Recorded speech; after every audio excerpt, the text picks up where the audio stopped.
Salut! Aujourd'hui, je vais vous présenter un tarot que j'ai acquis la semaine passée.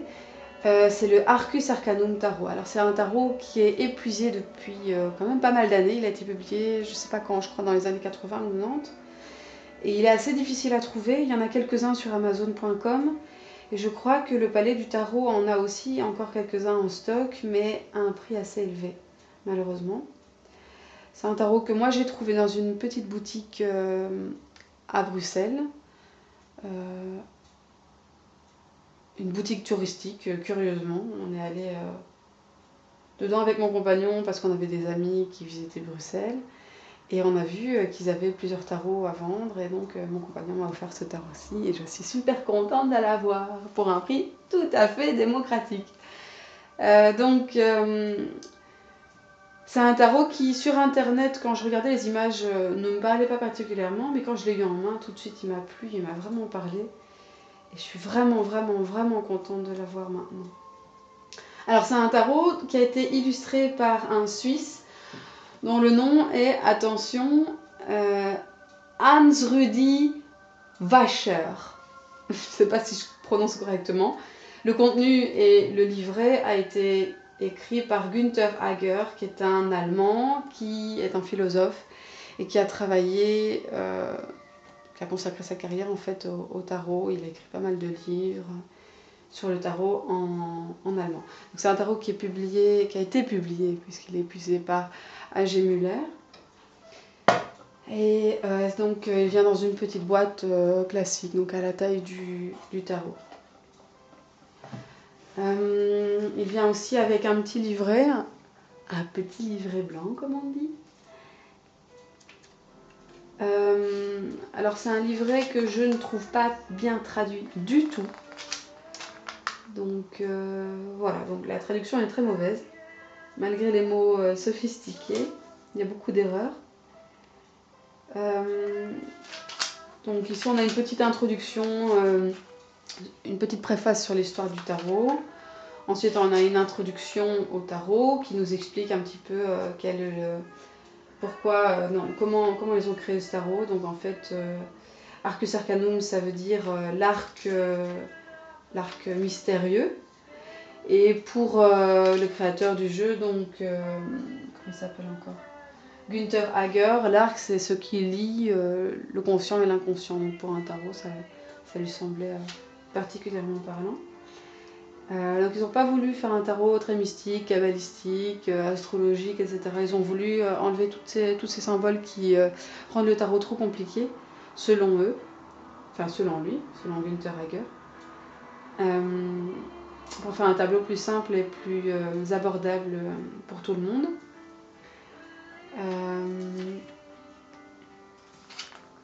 Voilà. Donc, au niveau de la signification des arcanes majeures, au niveau des significations des lames, je trouve ça assez intéressant en fait. Et d'habitude, je l'ai déjà dit dans une autre vidéo, d'habitude le petit livre blanc, je le lis jamais, je jette un coup d'œil, mais je le trouve souvent tout à fait inintéressant. Évidemment, ça dépend, parfois il est intéressant. Mais ici, le livret blanc, il est intéressant au niveau de l'interprétation des lames. Moi, j'ai trouvé ça intéressant de le lire. Les arcanes majeures sont divisées en deux parties. D'abord, en trois parties même. On a d'abord une interprétation globale de la lame. Ensuite, on a une interprétation en 2 points. Point A contient les aspects qui se réfèrent au domaine mental de la personnalité, donc plutôt au monde intérieur et spirituel. Et point B, analogiquement, contient les aspects qui se réfèrent au monde extérieur. Et donc dans un contexte plus large. Donc chaque lame majeure est interprétée selon le point A et le point B. Le contexte intérieur et le contexte extérieur.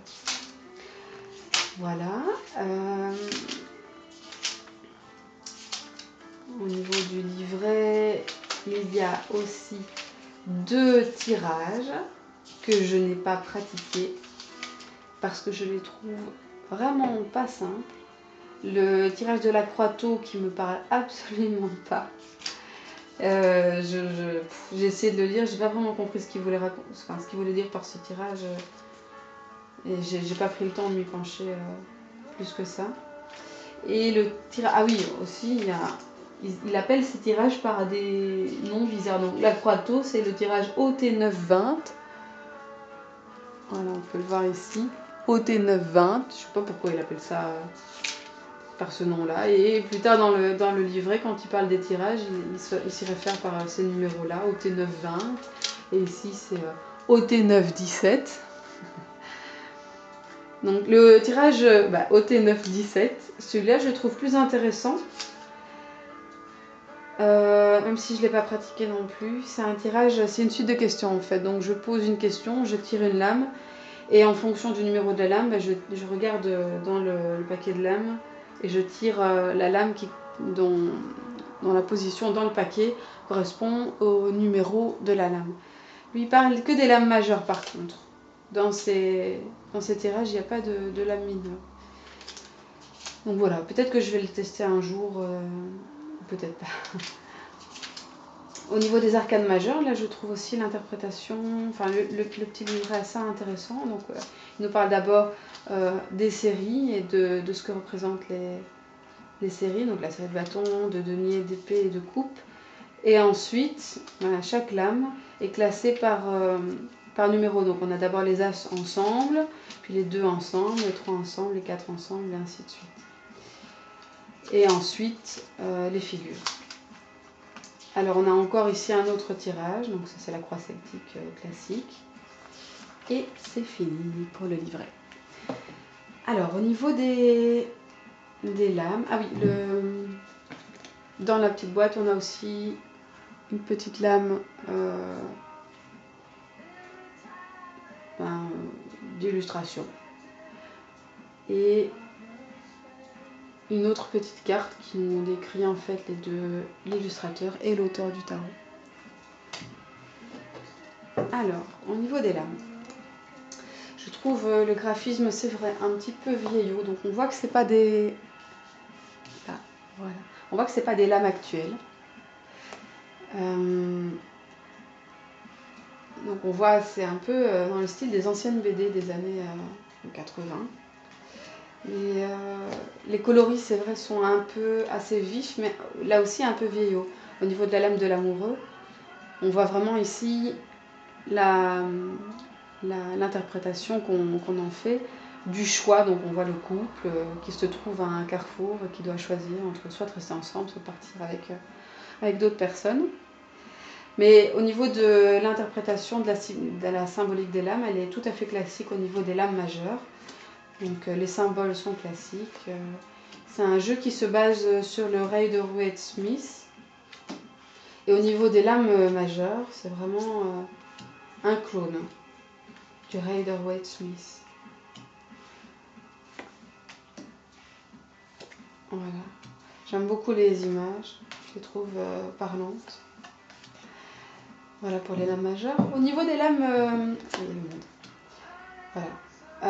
Au niveau des lames mineures, là il ne s'agit plus du tout d'un clone du Rider-Waite-Smith parce qu'en fait, Günther Hager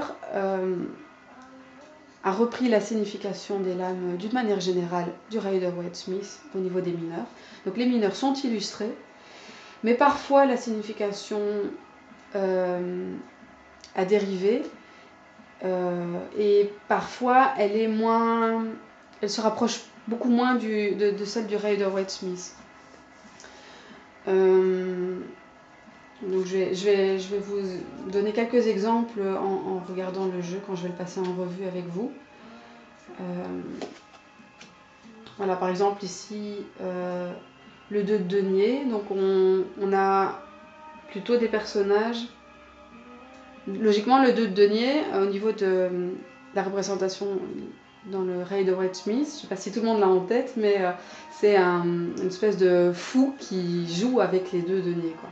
Ici, on a par contre 2 personnages qui tiennent les deniers en main. Donc, on a un couple qui, au niveau de l'interprétation, selon moi, qui construit sa stabilité, qui construit son monde matériel.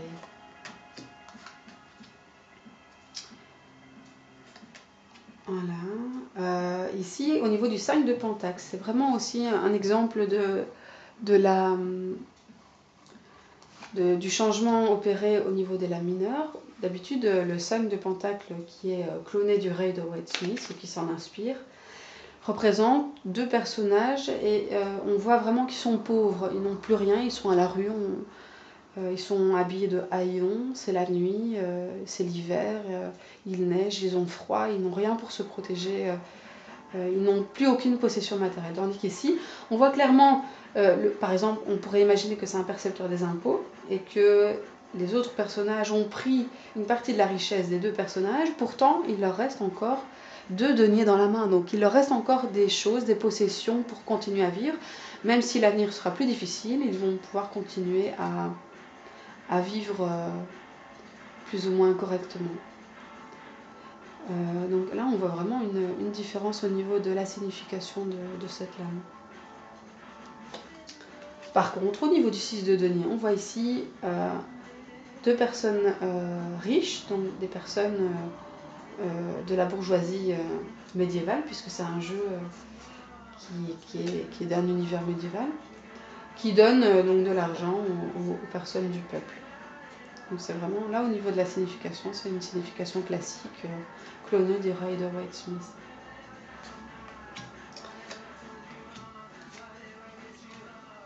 Voilà. Donc les figures, c'est des figures tout à fait classiques. On voit tout de suite de quel personnage il s'agit.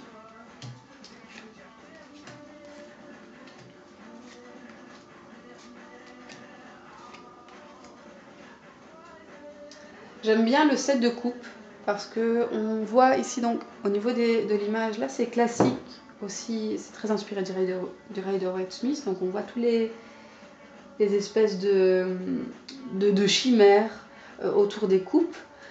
Mais ce qui est original dans cette lame-ci, c'est qu'en fait on voit un personnage qui regarde ça dans un miroir, donc qui regarde la scène dans un miroir et qui imagine en fait.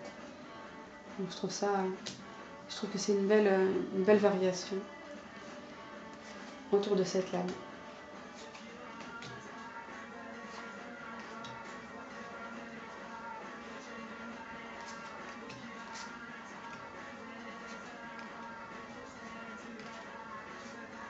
La suite d'épée est pour moi celle qui est la plus représentative des changements opérés dans le jeu par Günther Hacker. Je ne vais pas vous montrer toutes les lames en détail et vous en parler tout en détail puisque la vidéo tourne et j'ai pas envie qu'elle soit trop longue non plus. Mais par exemple, le 2 d'épée qui est une de mes lames préférées dans le jeu, on voit vraiment ici un gros changement. D'habitude, le 2 d'épée, c'est un personnage qui est aveugle en fait. Il est comment on dit il est pas bâillonné, mais il a un bandeau sur les yeux et il est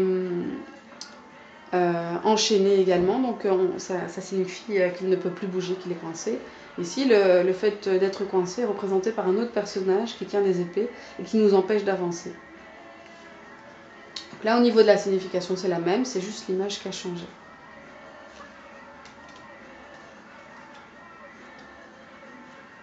Le 5 d'épée change de signification. Par contre, on voit ici un personnage qui est en pause en fait. Il se repose et il prend le temps de réfléchir.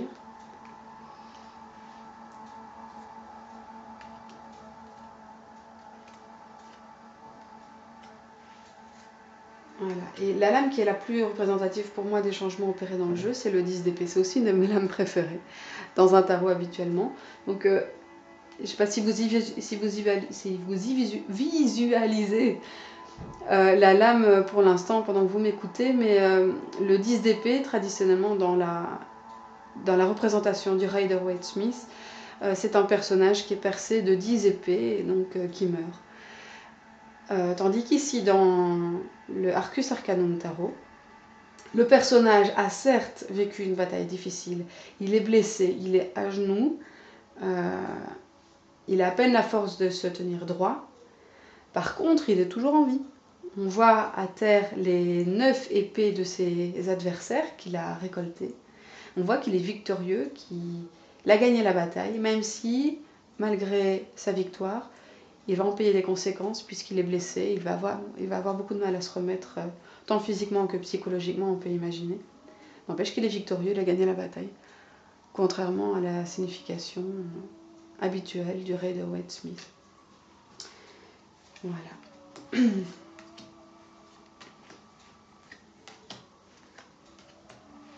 Le 2 de bâton, d'habitude le 2 de bâton, le personnage est seul face à l'horizon. Tandis qu'ici, il est avec un autre personnage qu'on peut imaginer sa compagne, puisqu'ils sont proches tous les deux, il y a un geste de tendresse. Donc peut-être qu'à deux, ils vont construire. Donc on n'a pas du tout la représentation traditionnelle du Rider-Waite-Smith, où on voit vraiment le personnage qui regarde à l'horizon sur les bateaux qui arrivent et qui vont lui apporter sa richesse. Ici, donc on a deux personnages qui vont construire ensemble et qui regardent tous les deux à l'horizon. Au niveau d'interprétation, évidemment, ça va changer.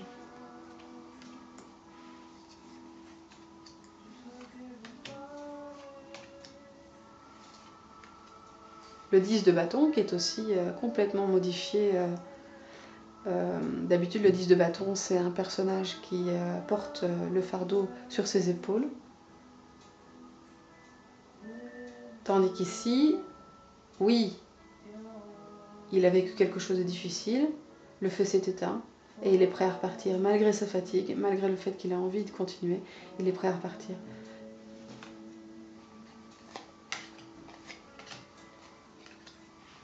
Et voilà. J'avais en fait tapé sur ma tablette numérique toutes les idées que j'avais, dont je voulais vous parler à propos de ce tarot. Mais malheureusement, mon amoureux a tout effacé. Du coup, je n'ai plus rien. Donc peut-être que j'ai oublié de vous parler de choses dont je voulais vous parler au sujet de ce tarot. Si jamais je m'en souviens, je les noterai en bas, en dessous de la vidéo. Et en tout cas, voilà pour aujourd'hui pour le tarot Arcus Arcanum. J'espère qu'il vous plaira. N'hésitez pas à vous le procurer si jamais vous avez la chance, comme moi, de tomber sur une occasion en or. Faites-le, jetez-vous dessus. Moi, je le trouve super, super, super. Et je suis ravie de l'avoir dans ma collection. Salut!